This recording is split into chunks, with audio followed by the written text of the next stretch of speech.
saying? I am indeed.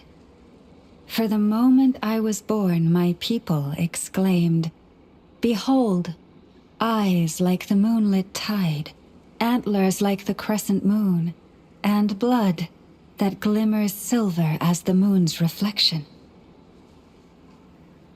From as far back as I can remember, I was revered as the Frost Moon's emissary and the Moontide Maiden.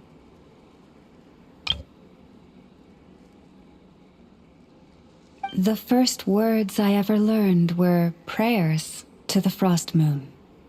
The first gestures, those of our sacred rites. Wow, that must have been tough. Back then, I didn't know any better. It all just seemed so natural. The Frost Moon Scion's bloodline has long since begun to run thin. Nowadays, even those of us with antlers are few and far between, let alone those attuned to the power of Kuvaki. But I...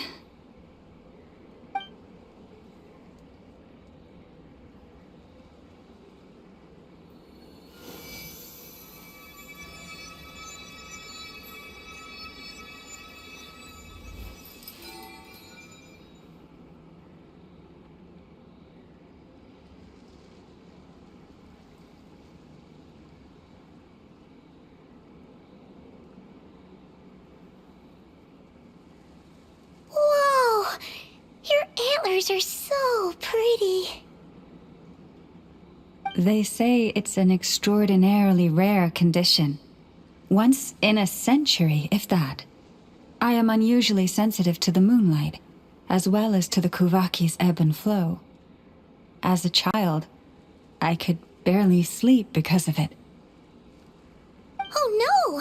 It was that serious? To others, fluctuations in Kuvaki are something you easily get used to, like a gentle tide lapping away at the shore.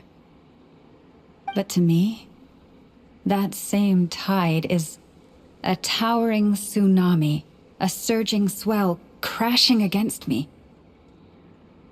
Of course, as the years went by, I learned how to suppress my senses and my power, enough to keep it all from overwhelming me. But because of that, I also had to walk the path of concealment. Concealment? From the moment I was first taught to pray, my kin would point up to the night sky telling me, "That, Lauma, is the Frost Moon, the last of the moons, the sole surviving truth." But I would ask them in response, why? Why can't I feel anything from it at all? Later, I came to understand that they simply could not tell where the real tide was coming from. They couldn't sense it. The true moon beyond the sky's veil.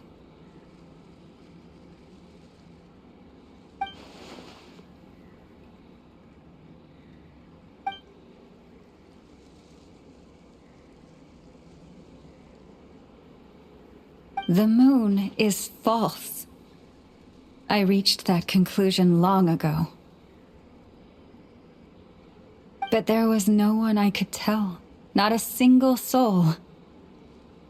At least, not until now. Am I the one who's wrong? Is it the moon that is false, or my own senses?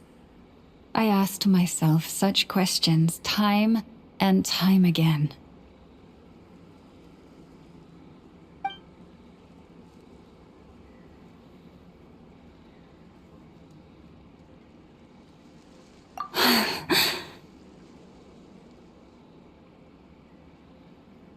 Thank you. When you called yourself a descender, I had a feeling you might be able to confirm what I had always suspected.